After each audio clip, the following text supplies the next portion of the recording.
Shugaba Muhammadu Buhari ya aike da saƙon murnar sallah ga 'yan Najeriya, sannan kuma ya bayyana wata babban nasara da ya samu a lokacin mulkinsa.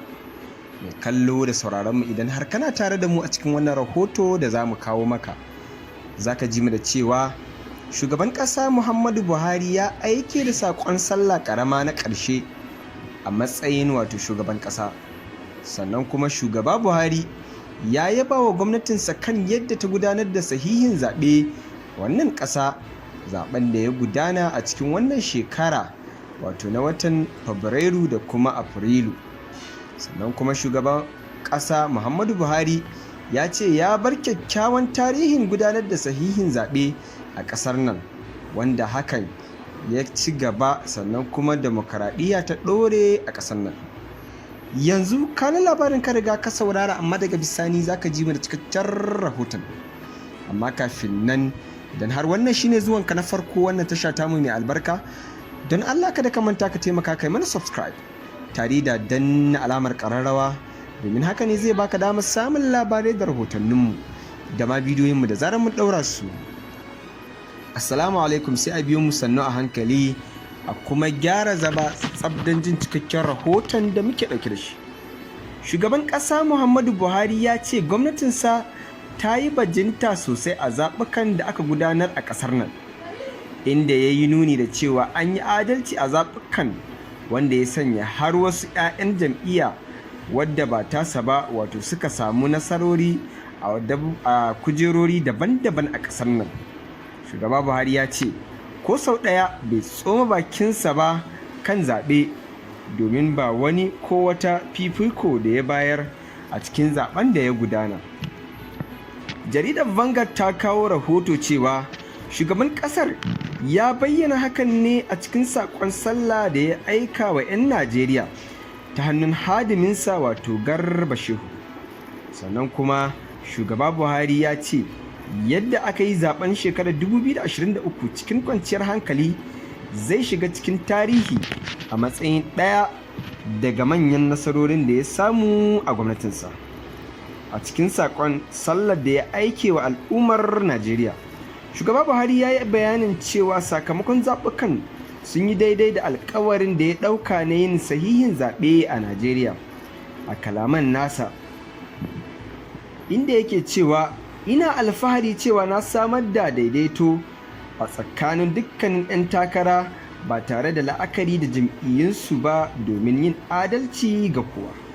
Sahihin zaɓe shine kaɗai abin da yake ƙara wa demokuraɗiyya armashi, saboda murɗe abin da mutane suke so tauye demokuraɗiyya ne. An yi gaskiya a zaɓukan, har wasu daga cikin 'ya'yan jam'iyya ta suka rasa kujerunsu. Ban taɓa tsoma baki ba, domin ba wani ɓangare fifiko a zaben da aka gudanar. A dangane da azumin watan Ramadana, shugaba Muhammadu Buhari ya taya musulmai murnar kammala azumin wannan shekara cikin nasara. Shugaban ƙasar ya yi addu'a Allah Ubangiji ya amsa dukkanin ibadun su, sannan ya ba su ladan ayyukan alkhairin da suka gudanar a watan.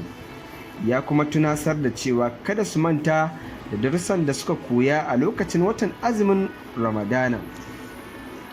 A cewarsa, bai kamata mu manta da muhimman darussan azumi ba, wanda suka hada da ƙara ƙarfafa dangantakar mu da marasa ƙarfi da talakawa a cikin al'umma. Bari daga cin abinci da abin sha a lokacin azumi ya sanya mun fahimci irin halin da waɗanda suke kwana ba su ci ba, sannan kuma ba su sha ba a kowace rana.